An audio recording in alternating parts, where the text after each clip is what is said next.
So actually, let's open in prayer. Someone open in prayer for us. You weren't here yesterday, so he didn't get up. What's your name, sir? Daniel. Daniel. Did I just meet you? Yeah. You were standing up. Maybe that was what it is. Okay. I did just meet you? You had a different backpack. Oh. We were at Joseph's house. We had lunch together. That's right. We did. Then I just saw you at lunch, at breakfast. Breakfast? yeah, today. Yeah. Okay. You want to open in prayer, Daniel?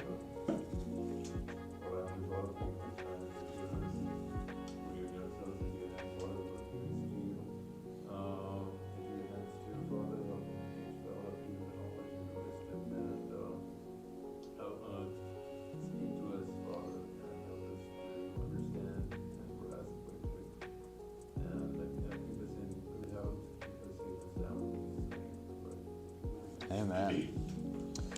Was it you, Hamush? Yes. Did you give the great recap yesterday of the capacity model? Was that you?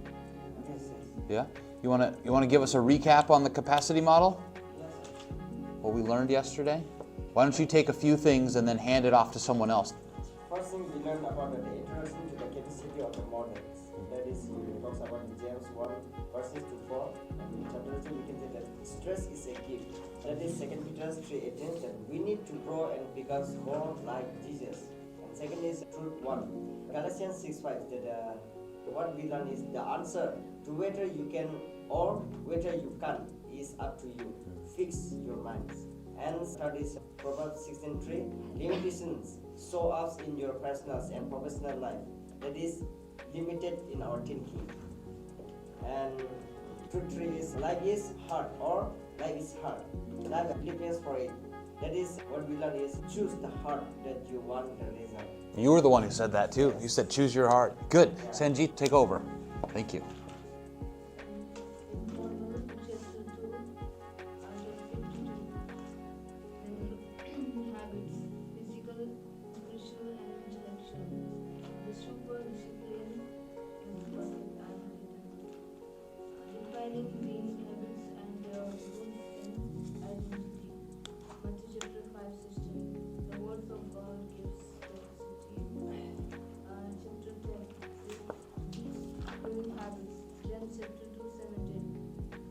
We went for a walk. We didn't get notes while we were walking. Okay.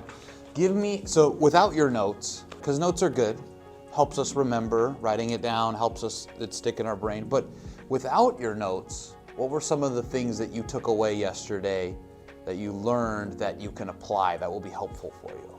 Life is hard, or life is hard. Okay.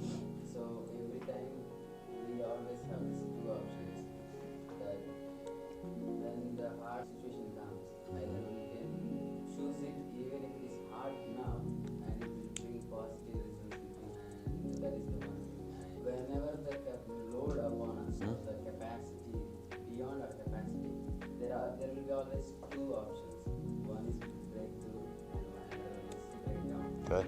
So we have to do the things which bring us breakthrough, not the breakdown. Good. Yeah. Because if we break down, again the cycle will start again, and we will be there at point A, we don't move forward. Yeah. We have to face the same. Very good. Good. I like it, Isaiah. Great. You got it. Other takeaways. Understand that takeaway? Something you learned that you can take away and use? Being habits, physicals, that we need to maintain our physicals even to serve God. If we are not maintaining our health, then how can we glorify to God? Examples, if we use drinkings and smoking, if we are not maintaining our health, then how can we glorify God? Maintaining our health also is necessary. And second thing, spiritual needs. We have to always meditate and pray to God, and in order to grow our faith. Things that intellectuals, we need to keep on learning and reading and meditating in the Word of God. Yeah. Good. Very good. Thank you for sharing. One more. That's great. Very good. Thank you for sharing, Sanjita. Okay, so quick recap. We're gonna do this just for Danny. That's the only reason we're gonna do this. No, it's good to remember. All right, so I think what did we decide? This was Isaiah, right? Isaiah's right here. Here's his capacity. He runs along through life. He hits his head on his capacity ceiling. It hurts. All right, and the capacity is made up of 3 pillars, right? I was at Pastor PD's yesterday with Danny, and you got a big pillar right there in holding up the second floor, and there's a carving Jesus on there. And I looked at it and I was like, that's a pillar. And so there's 3 different types of pillars. What are they? Education, EDU, habits, HABITS, relationships. Good. Runs along. All of a sudden he hits his head on his capacity ceiling. How does he know he hit his head? Because he feels stress. He has 2 choices. He can either break down. Remember the 3 stages of breakdown? Disappointed, disillusion, greener pastures. You have to use greener pastures. So we can go down that cycle, or we can have breakthrough. And how do we have a breakthrough? Yeah, so the capacity ceiling is how much you can have life throwing at you, all the different things that life throws at you, up until the point that you feel stressed. So we feel stressed because we got too much going on and we can't handle it. That is our capacity. And our capacity is determined, the height of our capacity, how much we can handle, is determined by how much education we have, how good our habits are, and the quality and quantity of our relationships. And when we feel that stress, we can start to give up and go into the breakdown cycle, or we can recognize stress is a gift because it's telling us we need to improve one of these pillars, 2 of the pillars, or all 3 of the pillars. All right. You guys remember all that? All right. Then what we did was we dove into each of these pillars, right? We talked about education first, which you guys did a good job recapping. We talked about habits, and I realized we didn't do relating habits, did we, yesterday? Did we do marital, parental, and social? I don't think we did. Yeah, that's right, we did. We talked about, so we did physical, and then I think I skipped to vocation, avocation, and financial. And then we didn't do that. So, all right, so let's go to relating habits. One more thing. On education, there's 2 types of education, right? Informal and formal. There's 3 types of habits: being habits, doing habits, and now we're going to talk about relating habits. And then we're also on relationships, we're going to talk about professional relationships and personal relationships. And then we're going to do some reflection and discussion together on that. Okay? All right. So, relating habits. Now, this one thing I will say about relating habits is some people get it confused with what's the difference between relating habits and the entire pillar of relationships. And there is some crossover. But what this is specifically calling out is some of the most important relationships in your life and the regular daily habits that we have around improving them. Hebrews 10:24, let us consider how we may spur one another on towards love and good deeds. And really, I think that's the purpose in all of these different relationships that we have and the habits that we're doing, right? A habit is continually spurring on. So, marital is the first type of relating habits. And so this is where I think a lot of people, we talked about it yesterday, a lot of stress comes from marriages. And frankly, that's biblical because at the fall, the curse of Eve existed, and there's going to always be this wedge between man and woman. Even though woman came out of man and we are created to be together, there's always going to be enmity between that. And so we have to work to overcome the curse, overcome sin, and reunite with our spouse in the way that God intended us to. Some practical habits that we can have in place to implement this. One of them is date night. Does that make sense? Do you guys go on dates here? Is that not much dating? Definitely not on campus. You're not allowed to. In America, before you get married, you meet someone of the opposite sex and you start talking, and then you decide you want to date each other, and so you're exclusively moving towards an engagement and a marriage with that person. And so on those dates, what are you doing? You're getting to know each other, whether it's over the phone or whether you're at a meal or a family event or church. You're talking and you're getting to know each other and you're connecting. And then what oftentimes happens is after someone gets married, one or both of them look like, all right, goal, mission accomplished. We did the goal, we got married, we got the ring. And now we don't have to do that anymore. We can just go on through life. But that is absolutely the opposite of what should happen. You should continue to date. You should continue to connect and get to know each other. Saji talked about in Ephesians about becoming one and about how husbands need respect and wives need love, right? And so wives, one of the ways that they feel loved is by spending time with their husband and connecting and feeling connected, because they have a relationship where they talk and communicate regularly. So a good habit for that is having at least a weekly, what we call in America, a date night. And what that is, that's just a time carved out where somebody else is gonna watch the kids, if you have children, and you're going to go off somewhere separately, whether it's to dinner or just a walk or whatever, for 2, 3, 4 hours, and talk and connect and do something together to make sure that at the worst, you're not going longer than 7 days without truly connecting. Because life is busy and people are working and taking care of the family, and so this brings us together at least once a week and doing that regularly. Counseling. A lot of people, I don't know in India, but in America there's, do you guys understand, like stigma? Like a negative perception, a negative look on, if someone says they're going to counseling, they're like, your mind goes to, what's wrong with you? Why are you getting counseling?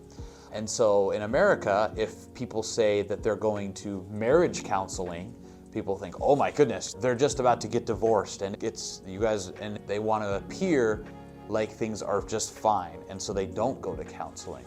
But I love counseling with my wife because sometimes it's hard for me to pull myself out of what I'm doing every single day to then focus on my wife. But when we have counseling meetings or appointments, it's just like another appointment in my calendar.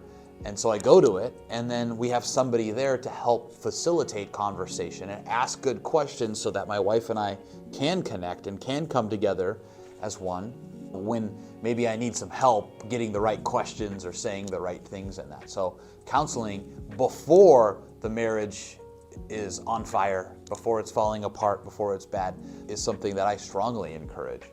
And then road trips.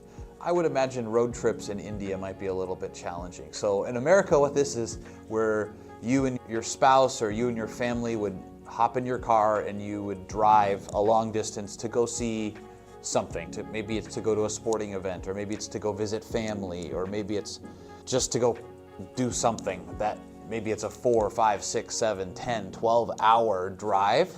And what I find, and so that could be a train ride, that could be anything, but what I find is when you're confined to this small space of a car and you have to sit in your chair next to this person for an extended period of time, some of the best conversations that Tabitha and I have had, some of the dreaming we do for our future, some of the reconciliation, calibration coming together is done because we went on a long drive somewhere with each other. And so that's another habit of that we actually purposefully a couple times a year will go on a road trip. So we have to do that. We just did that actually right before I came to India. All right, questions on that? And I know a lot of you guys aren't married yet, but it's important to be thinking of these things, and maybe you'll think back to this day of, man, you're going to be so far ahead with your marriage if you start to think and plan for putting these habits in place. Do you guys have date night? No dates. No dates. All right, parental habits. So this is for when we have children. Anyone here want to have children someday? Want to have someday. Okay, 2 of us. All right, we'll skip this part then.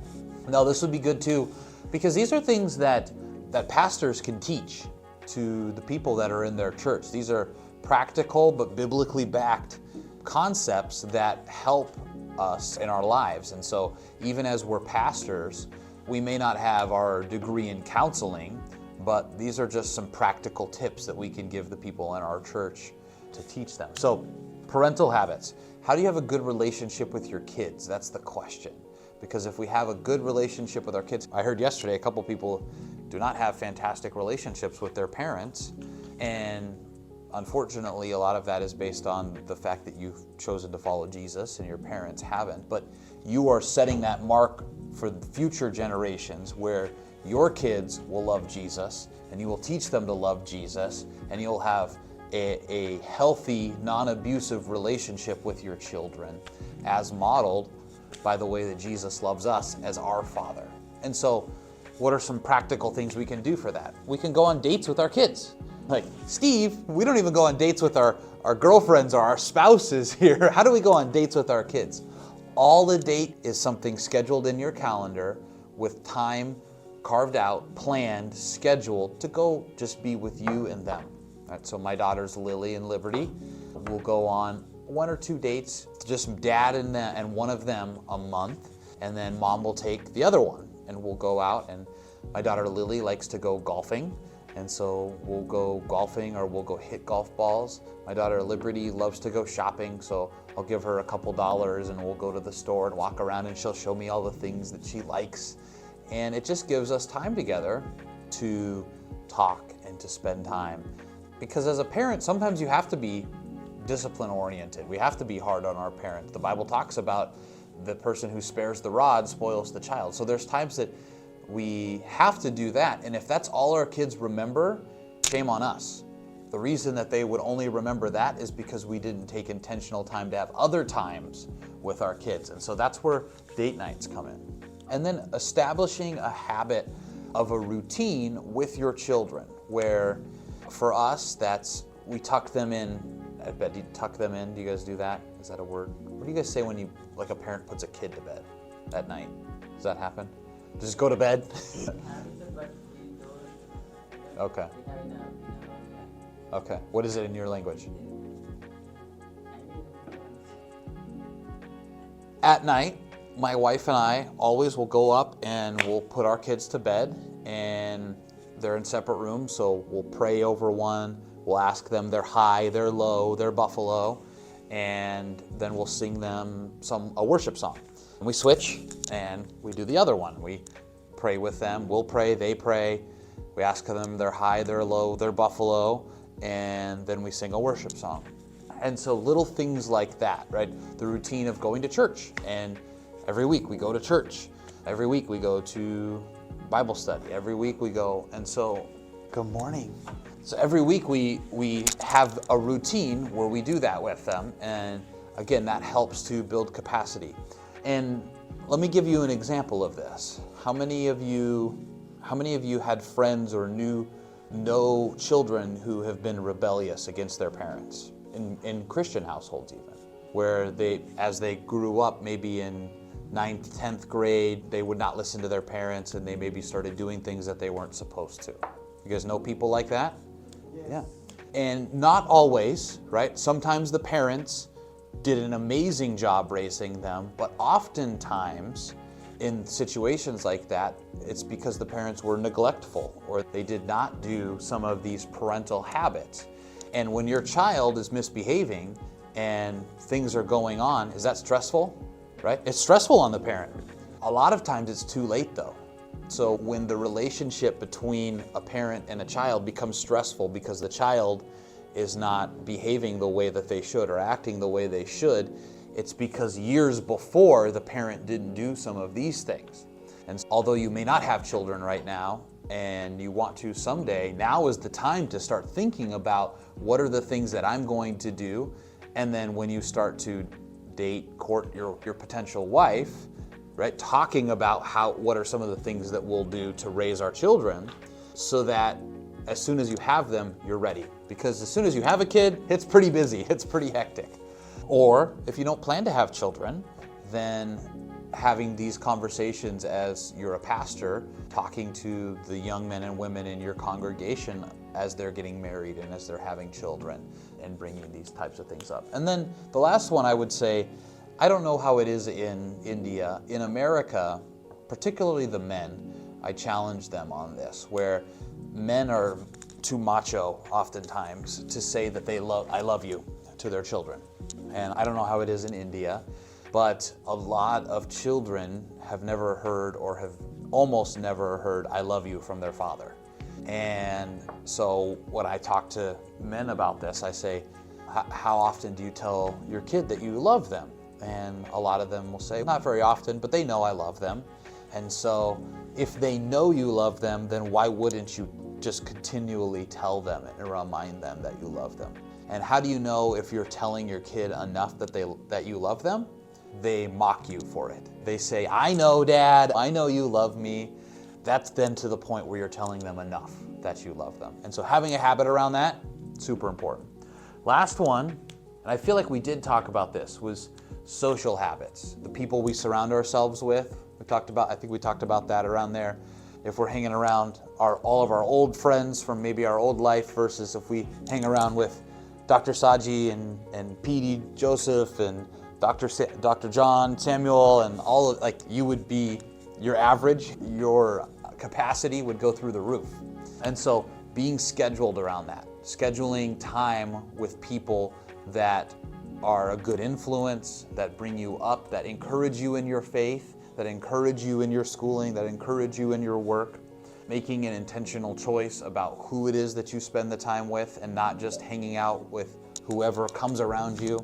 We talked about some of our family that we don't want to spend time with anymore, and how do we make it so that we spend less and less time with their bad influence, and being intentional about that and how that's difficult. And then being transparent. I think I talked about this yesterday, but I'll hit it again. Having the habit when you're communicating, and you guys are very good about this, right? Many of you have shared with me your testimony, and we're very, do you understand the word transparent? Like open, sharing details that maybe others would keep secret, you share them with other people. Your close relationships, having the habit of doing that is important, because when life becomes really stressful, it's probably because something that you don't want everyone to know about is going on. It's something that is secret, or it's something that you haven't shared with a bunch of people. And you might want to rely on your relationships to share, hey, this is going on. But if that's the first time you're sharing anything transparent, anything deep, meaningful, that's going to be weird, and you won't be able to have the capacity or relieve that stress because you don't have the habit of having those types of conversations with people. So those are relating habits. What questions do you guys have? Not much questions?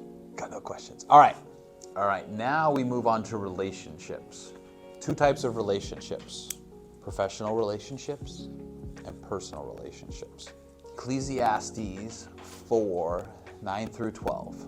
Two are better than one, because they have a good return for their labor. If either of them falls down, one can help the other up. But pity anyone who falls and has no one to help them. Also, if two lie down together, they will keep warm. But how can one keep warm alone? Though one may be overpowered, two can defend themselves.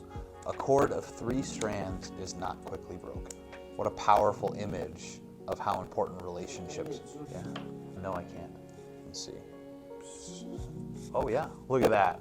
Not very good though. Can you see that better? Read it for us again. Oh, you're trying to see the other things? Oh, okay. All right, you good? I don't know how to get out of that. Okay, that's not good either. What a beautiful image of how strong relationships are so important in our lives. And I've broken them down to 2 different types of relationships. The first one is professional relationships. What do you think professional relationships means? When you say professional relationships, workspace, colleagues, yeah. Or in this case, academics, because although Professor HR is a friend that you could talk to, he's also your boss, right? He's an authority in your life, and so if there's some type of authority or formal structure in the relationship, that's what a professional relationship is, as opposed to basically everybody else, okay? This is, I would say, a pretty solid, if not exhaustive list of all of the types of relationships that you should have. And the first one I write down is a coach slash manager slash mentor. And we'll start with mentor here, because you guys yesterday some of you guys had Isaiah that went to his mentor group and skipped out on the rest of class. You guys have mentor groups here, right? That's amazing. And that mentor, from my understanding, it's a professor or an upperclassman.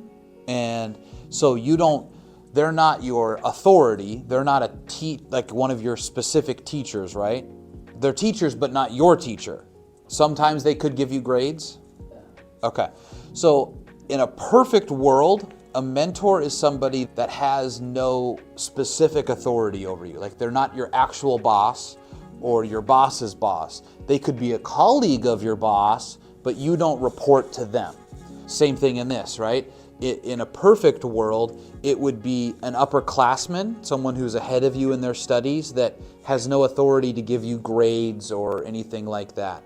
Or a professor, but that's in a different department that doesn't actually teach you specifically. In a perfect world, that's a mentor. Now, not always, but the reason for that is because you want a relationship with somebody who has been where you are and is where you want to go. And they want to pour into you to help you because they see potential in you, because they want to give back, and they're going to listen to what you're going through. They're going to provide feedback when you're going through challenges. You can go to them, and you can go to them and be honest without the fear that maybe they'll give you a bad grade or they'll fire you or not give you a promotion. So that's what a mentor is. Now, a manager would be like your boss or your professor. And the thing with that is that's actually really good. Like right now, I don't have a boss. I don't have a manager. And although it feels nice to be able to do whatever I want, like the Bible's pretty clear that having accountability is very important. And having a manager who you know that if you're not doing what you're supposed to be doing, there's going to be some repercussions immediately versus long-term from that. That's good because it provides some additional structure and discipline in our lives, and maybe it helps us do some of the habits that we have more frequently. And then the final one is a coach. And a coach is typically somebody that you pay to help you, like a mentor, in between a mentor and a manager. So like for me, since I don't have a manager, I can hire a coach. And the coach would help me get to where I want to go. I would hire them to say, I want to do this with business, or I want to do this in my spiritual life, or I want to do this in my personal life. And then we would meet on a regular basis, and they would ask questions and provide guidance to make sure I'm on track to get to where I want to be. So that's a powerful relationship in our lives as well. A pastor is probably somewhere between all three of those. And obviously we should have a pastor as well. So do you understand the differences between the three of those and how actually having all three could be valuable? Questions on any of those? Good question. I actually talk about that in the book. The manager is going to be appointed. You don't have a choice. Although I will say you do have a choice. When you went to school, if you had come to this school and you had met some of the professors or the dean, and you said to yourself, I don't want to be led by that person, I don't want to be like that person, that would be an example of where you would say, I don't want to go to that school because I don't want to be under their authority. I don't want that manager in my life. Same thing if you do go work a job, right? Even if you might want the job, a lot of people will not take a job because the manager is not somebody that they like. So that would be something that you would choose. I don't want my life to look like that, and so you have to be very intentional about, can I work under that authority? A mentor, I would build a list of who you want to become. I would write down, here's all of the things in 10 years I would like my life to look like. I wouldn't go 30 years out. I would go 10, maybe 15 years out and find someone who's 10 or 15 years older than you in a perfect scenario. And then I would pray over all of those characteristics that you would write down I'd pray, Lord, please introduce me to somebody, give me the opportunity to meet somebody that would be willing to mentor me that has these characteristics. I would make a list of some of the people that I know that are like that. And if you know somebody that fits those characteristics, I would ask them if they would mentor you. If they're not quite there, but you have pastors in your life or professors in your life, older siblings, parents, I would say these are the characteristics of someone I'm looking for. Who do you know that I should meet that could fit those characteristics? That may be willing to mentor me. And then the coach one is the same thing, just you're now armed with the ability to say, I would be able to pay them something to help with that. And it doesn't have to be a lot, but that the payment is something that adds some accountability for both of you, where they have to make sure that they're showing up and continually helping you because you're paying them. And you're not going to get their advice and then ignore it. You're going to do it because you're paying them. Versus a mentor, sometimes that's where it falls apart, is there's really no accountability. Does that answer your question? Any other questions on this? No? All right, so speaking of accountability, right, a relationship you could have professionally is one that is just designed for accountability. So this could be a colleague of yours. One of the things that was really important in my professional past was that let's talk about this in maybe the pastoral or missional sense, right? If you're going to plant a church in a new village or a new town, if you just go there and you sit in your apartment all day, is that church going to grow? Is it going to get planted? No. What are some things you'll need to do? What are some things you'll need to do to plant a church? People. You got to go see the people. If you went and saw one person a day, would that work? Probably not. So there's a certain amount of people you would need to visit a day. And there's probably something, if you just went and visited and had tea and said that I really like your hair, it's beautiful hair that you have, that's probably not going to do it either. So there's probably some things you'll need to say or do or give them or ask of them. And so as you guys go out and plant churches, you might have a peer, an accountability partner, where at the end of every day you would text them and say, hey, I talked to 9 people today about this. Or you guys set a goal and say, I hit my goal today or I didn't. And you report that to someone else and you report it back and forth. So having that accountability partner is important. And that could be a peer. But having relationships with your peers, I find that makes life more fun. And let's face it, it doesn't matter how disciplined we are. Saji Lukos is a pretty disciplined guy. He gets up really early. He stays up later than many of us, and he's going every day. But he still likes to have fun too, right? And so fun is usually had with peers, people that are around you at your similar professional level, and that gives us capacity. Because when we're stressed out, sometimes the only thing that can be done is to go say, hey, you know what? For a couple hours, let's go have fun. Wednesday, we're closed. We got nothing. We're not going to the library. We might not have our mobiles, but we're going to play some badminton and some cricket, and I don't know what else. What else do you guys do for fun around here?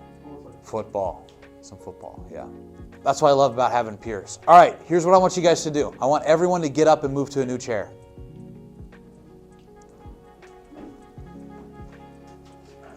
Bring your stuff. Bring your stuff. This is a permanent new seat. I was losing a few of you. I shake it out. Yeah.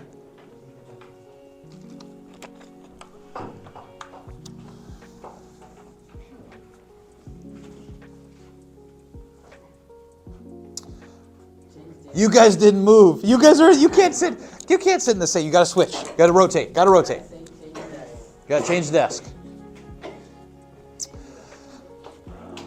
Stretch, stand up. All right. You can keep standing if you want. You can sit back down. It's up to you. Centers of influence or advocates. Have you ever heard those words? Advocate, center of influence? Never heard that word before?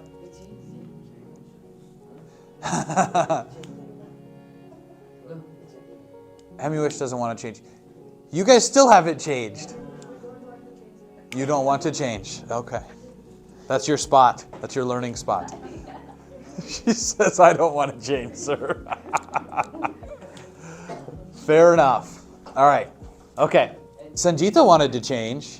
All right. Centers of influence or advocates. So this is a relationship, again, that has a lot of business context, but has a lot of biblical context too. And you guys are probably, did you guys change the exact same chair and put just, oh, it's a little higher, okay. All right. There's a lot of biblical context for this too. I did not research this, so I'm not prepared to dig into it, but think about Paul as he was traveling all over Greece and Macedonia, and he was visiting all of these towns. He would have advocates or people that he really connected with in each of the towns. Obviously, he preached the gospel to a lot of the townspeople, but there'd be people he would stay with, people who would give a lot of money to the mission that he was on. And when he would leave, they would still continue the mission. They would still continue talking about Jesus and talking about the gospel, and they would host Bible studies. So in business, a center of influence would be somebody where I would be going into somewhere to try to sell my products. And I would find somebody that really liked the products, and even when I wasn't there selling them, they would still tell their friends and their coworkers about the products, and so people would buy them from me just because their friend told them about it. And it's the same thing is you might go into a new town or village and you're trying to spread the gospel or start a church. You might find a couple people that want to hop on board with you and they want to help you in that. And so they're able to be places that you aren't and to help you with your mission. And so finding those advocates or centers of influence, that can expand your time because you don't have to be multiple places at once, but you can actually be multiple places at once because you have somebody who is aligned with what you're trying to accomplish and helping you do it when you're not even there. So that's a very powerful professional relationship that you can have. And then the last thing I would say is business/industry leaders. So again, remember the book was written for a secular business audience, but I would say even more than ever, and this is what I'm going to talk about a little bit at chapel today, as you're building your congregation, having key business leaders in your church, if you're building a church, if you're as a missionary, having relationships with key business leaders, that if you can convert or get business leaders on your team, from a spiritual aspect, they're able to speak to people that may not first connect to you on a spiritual level, but once you're able to come together with them there, that's a really powerful duo. And then the obvious effect of they have more financial means to help support what's going on. And trust me, Christian business leaders want to help. They just need opportunities where they trust people and they have relationship. They're not just going to give money blindly. They were successful in business because they made wise, discerning decisions. So having those relationships is very important. And then industry leaders, right? This last week was a great example.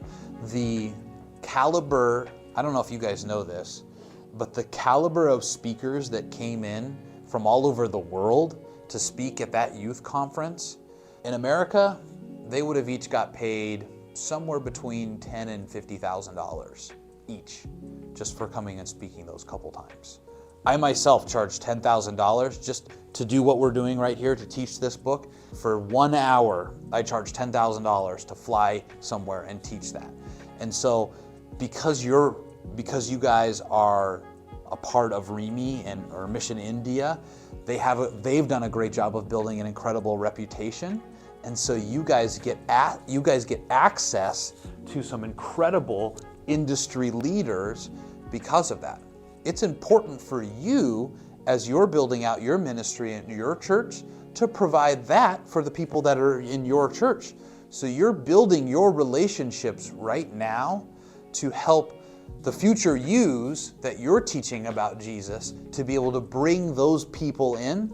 And when you do that, if we bring that all the way back to the capacity model, when you do that, I'll just give you an example. My pastor, who could be considered an industry leader, I had a relationship with him, right? It would be, I know it might be strange to you to not have a relationship with your pastor, but in America, my church has 10,000 people. So not everybody gets to talk to the pastor.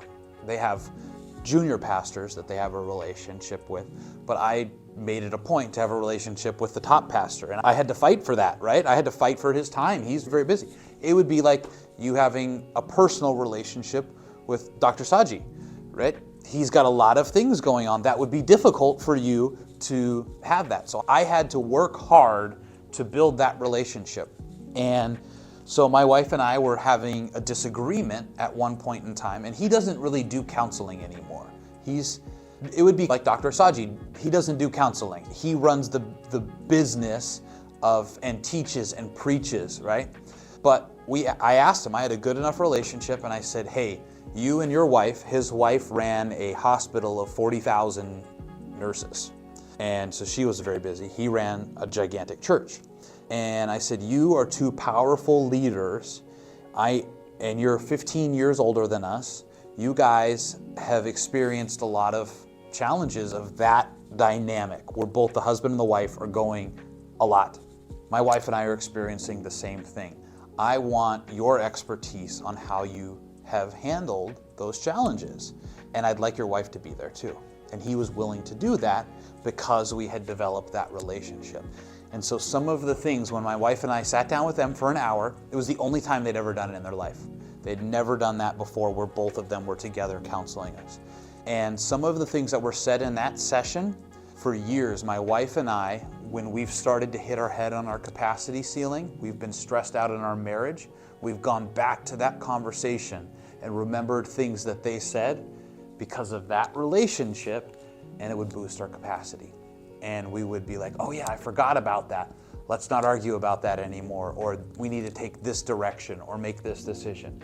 And then we would have another disagreement or stress in our marriage. And then we remember another thing that they said because of that relationship. And so that's just one of many examples. All right, those are professional relationships. Questions on those? Sanjita has a question. No? What time is it? Suresh, any questions? All right, let's go to personal relationships. Can someone read this? Therefore, encourage one another and build each other up, just as in fact you are doing. All right. How important is that? We need encouragement. Do any of you guys need encouragement? There's a quote in America that it's kind of funny, and it says, how do you know if somebody needs encouragement? They're breathing. Everyone needs encouragement. Yes. All of the time.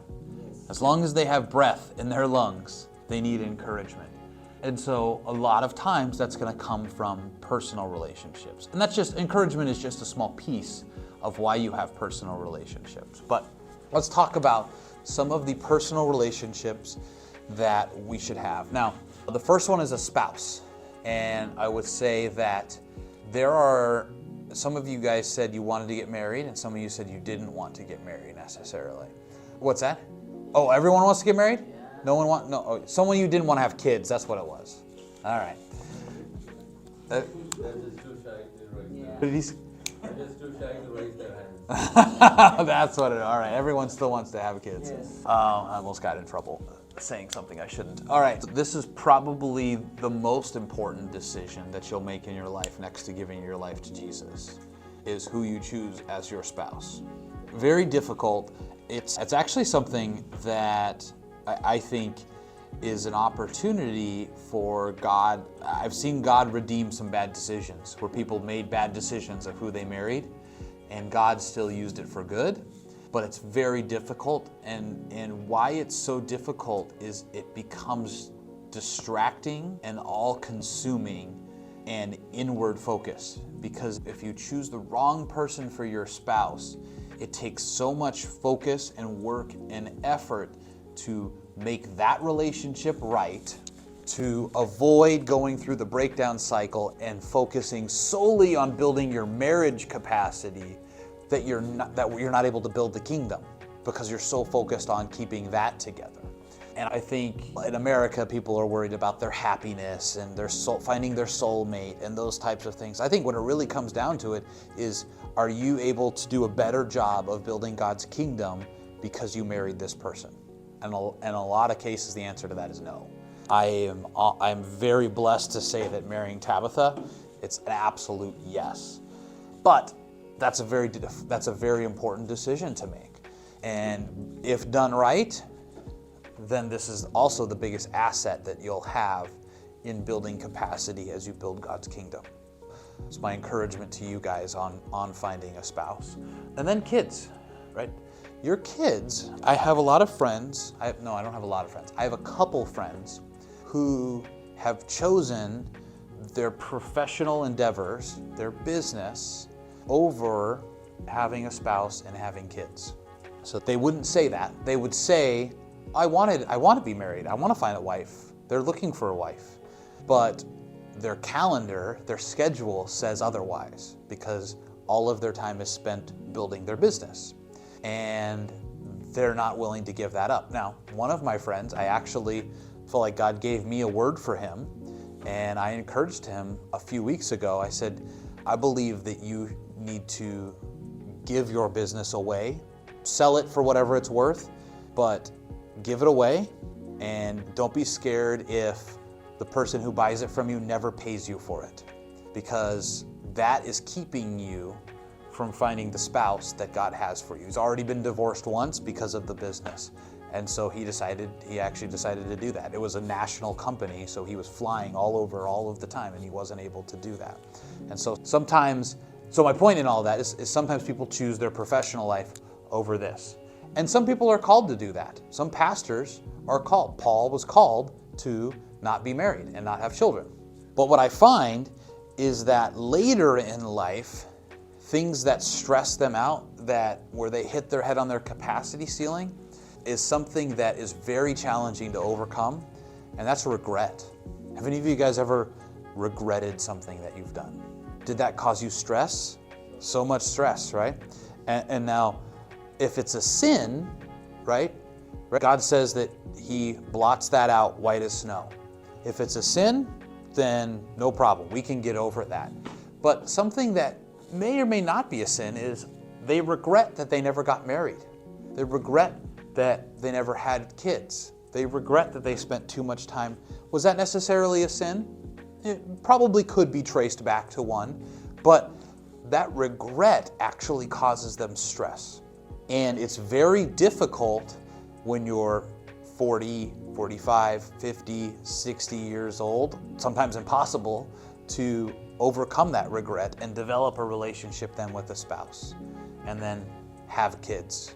And so that's something I encourage people to think about, because it's also difficult to find a spouse and to have kids. That's not easy either, right? Choose your hard.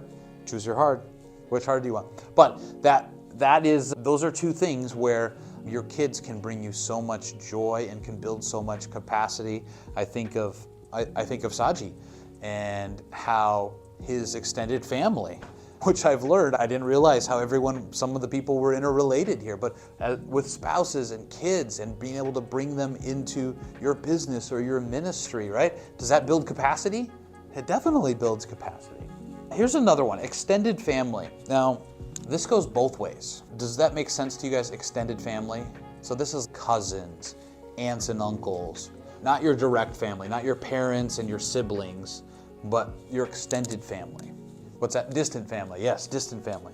So in the book, I talk about how just because somebody shares a little bit of blood with you, many generations ago you had the same ancestor, just because that's the case does not give them the right or the permission to control time in your life.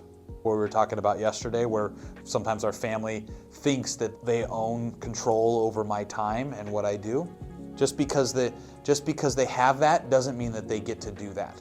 But the opposite can be true. Just because I was related to this distant cousin, we have the same great-grandfather, that is an opportunity for me to build a relationship with them if there's somebody I do want in my life, somebody that would be a good relationship to have, capacity building relationship to have. I don't actually have anybody like that in my family. There isn't any extended family that I feel like I would build capacity, but some people do. Some people, in America we talk about, do you have a rich uncle? I don't know, do you guys talk about that in India at all? I have a rich uncle who died and left me an inheritance, right? The similar kind of concept is, do I have an uncle somewhere that is an incredible pastor, an incredible business leader, an incredible government official, that if I called them or emailed them and said, hey, I'm this person, they would know who you are because of your relationship. And if you said, I'd like to spend a little bit of time getting to know you, building a relationship with you, they would do that just because you're related. So if that does exist in your life, then I would encourage you to take advantage of that, because you never know when that could build capacity. I'll say one other thing that's probably more professional than personal, but coming here to India, being on the RIMI board, things happen with RIMI where the government here does not like some of the things that Mission India is doing. Right? The very Hindu government, they want to stop Christianity from growing, they want to push it down. And so there are times when having a relationship with government officials or top business leaders, top business executives can help to further the gospel, right? And that might be a relationship or a relative of yours as well. In America, I have a lot of those relationships, but that doesn't do Mission India any good over here in India.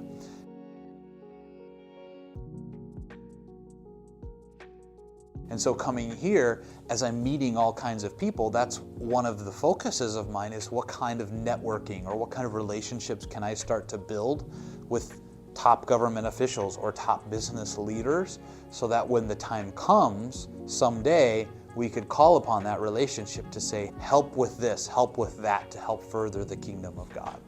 And so that would be my encouragement to you guys too, as you build out your personal and professional network, to look for opportunities from that. We've talked a lot about social relationships and how important it is to choose the right people to surround yourself with. In the same sense that you should have a mentor, you should also have a mentee.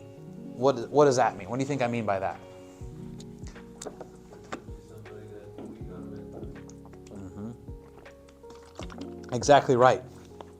Why do you think that would help you build capacity? Shows our maturity, it brings out what we are. Absolutely. Absolutely. Yep. What else? Why else would that be important?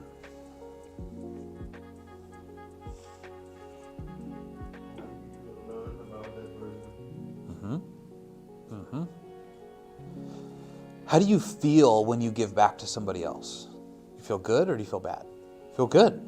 The body, God designed us, the brain actually releases endorphins and dopamine to make our body feel good when we give, whether that's financially or whether that's of our possessions or whether that's of our time or our expertise, right? That the body was designed to do that. And so to have someone that you have a formal relationship that you're doing that regularly with, right? I'm here doing this today. Hopefully it's valuable to you guys. Again, I paid a lot of money to be here, where most of the time I get paid to go do this. But I enjoy it, and it gives me capacity building, because the thing that I would tell the people that I led in business is that I hope I get to work for you someday. I hope that you're so successful that you pass me up and I get to work for you. And the truth is that will happen. That happens. And so as you're mentoring people, they're going to be successful because they're going to take the things that you're learning and hopefully they surpass you in what they've been able to accomplish. The other thing is that if you today are looking for a mentor, you're looking for someone that's 5, 10, 15 years ahead of you. You're 5, 10, 15 years ahead of someone else. And even if today you're thinking, I want a mentor who's 10 years ahead of me, and then in 10 years, I want to be able to re-mentor myself, if you only start mentoring people then, you won't have any practice. You won't be very good at it. So start practicing today. And all of that, again, helps build your capacity, ultimately to build your best life, because that's about giving back. And that brings us to the end of our relationship pillar. What questions do you guys have about that? How did you choose your spouse? How did I choose my spouse? That's a very good question. So there were a few things I would say were important to me that I wrote down, but really I prayed about it. I prayed that God would give me a peace, that He would cause the right woman to come into my life, and that we would be better together, better servants of Him when we were together than apart. I relied on the wisdom of my family, I relied on the wisdom of my family members that were believers and had fruit in their life that I wanted to emulate.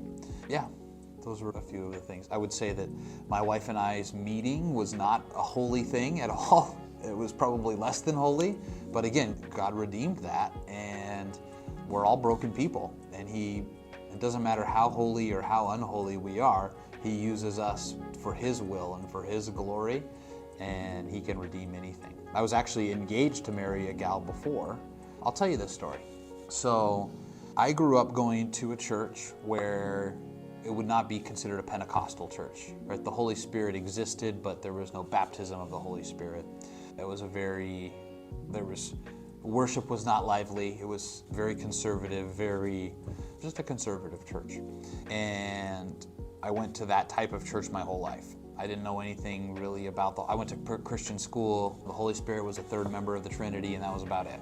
And I had a lot of friends that went to another church that was a Spirit-filled church.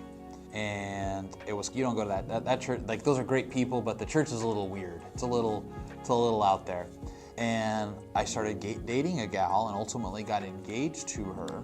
That she was a believer, but it was not would not have been a good marriage. What? 22 maybe, 23. And one of the things that happened because of that is we went to her church, which was this Spirit-filled church. So I learned about baptism of the Holy Spirit. I learned about praying and speaking in tongues. I learned about prophecy. I learned about healing for just the short time that we dated, and was exposed to that. And then also met one of the pastors there, and that pastor very soon after decided not to be a pastor anymore and decided that his calling was in business, and has built extremely successful businesses.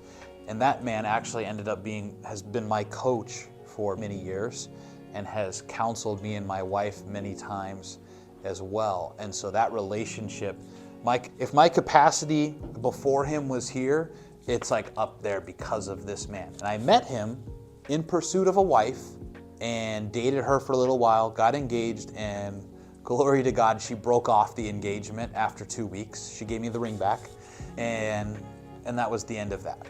But because of that, I met this man, and then several years later, after I met Tabitha and we got married and we moved to Minnesota 5 years ago, we started going to a Spirit-filled church, an Assembly of God church, which I had never been to before.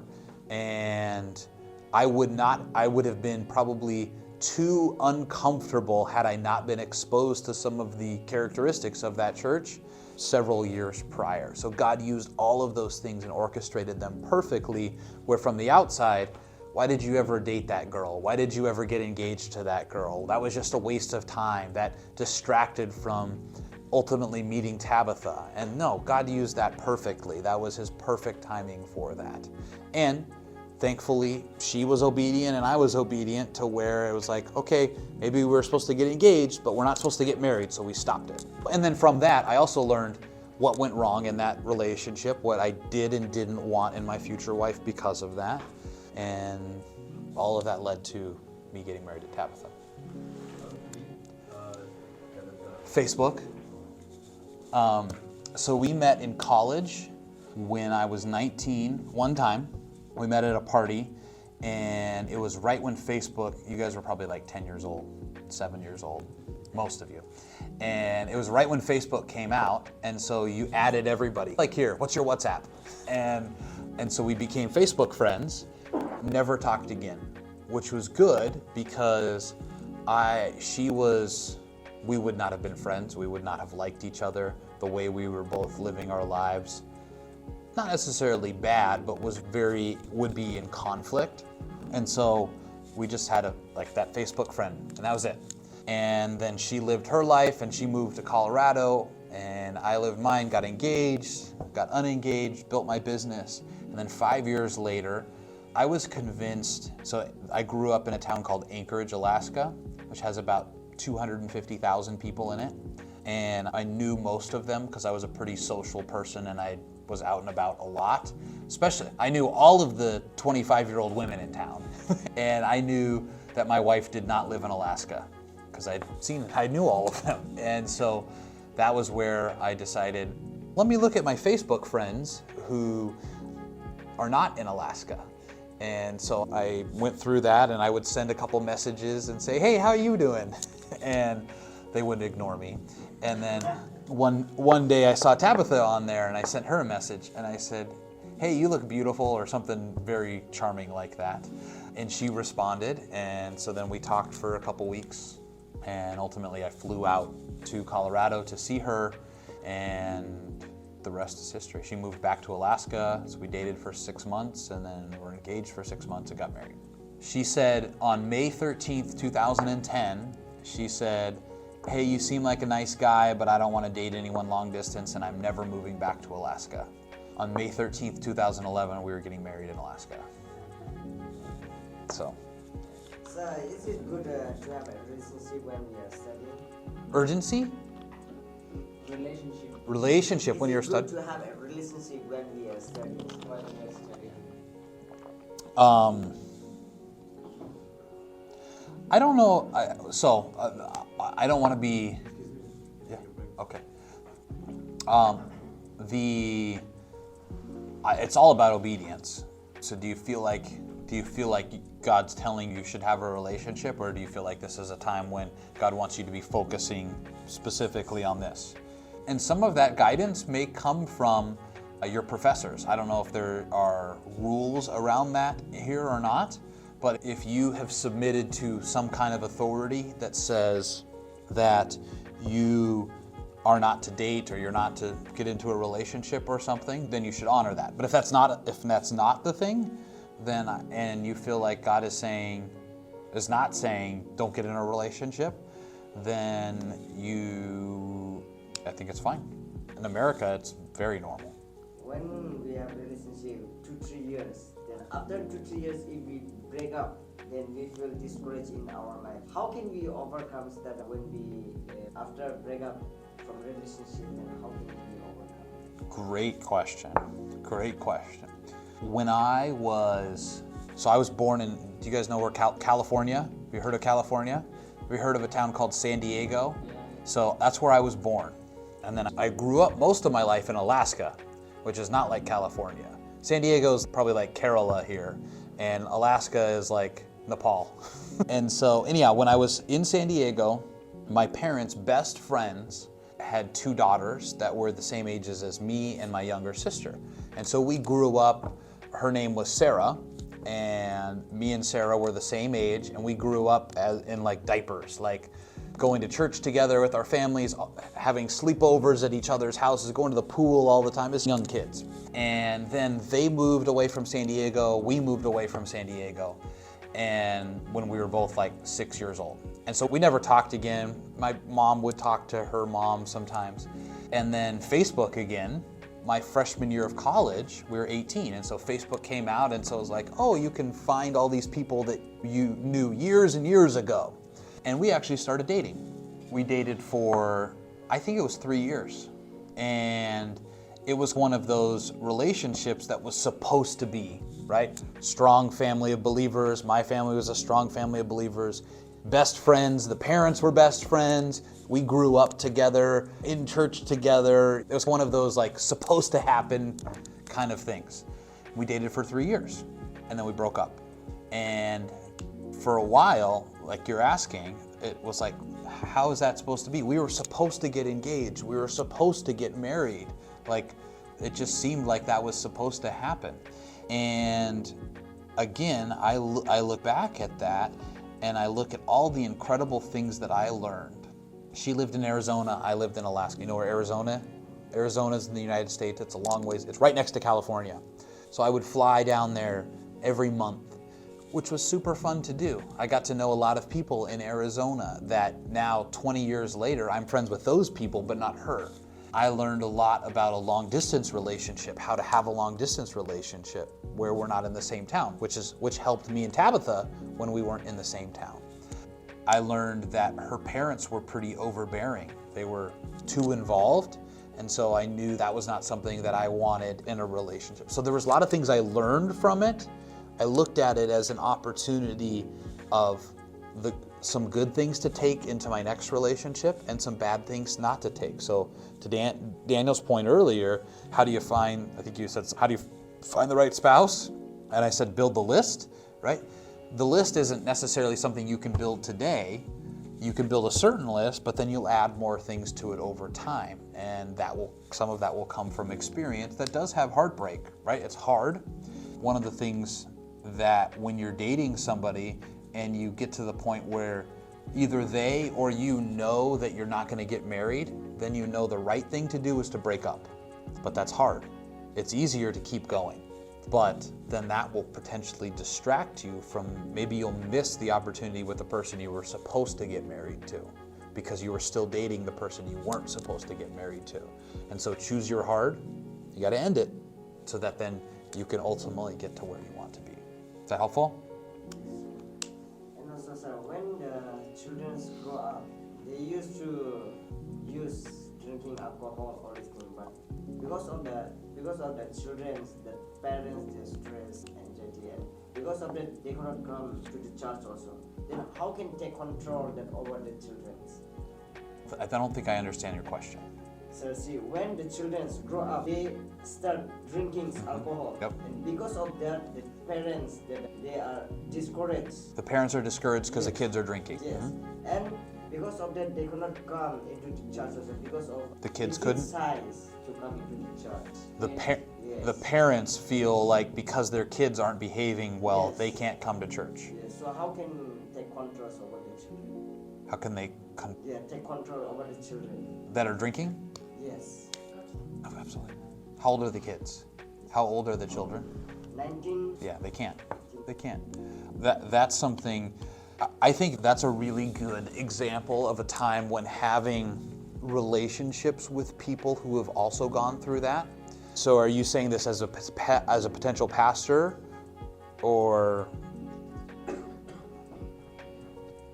So if I'm a pastor and there's people who don't want to come to church because their kids are misbehaving and maybe they're embarrassed, I would find someone else that I had a relationship with who was in that same season of life where their kids had gone through that too and they've overcome that, and I would have a dinner. I would have a dinner at my house and I would say, let's all get together, and I would introduce those two people. So maybe the person who has gone through it or the family that has gone through it before could mentor that other family that's going through it.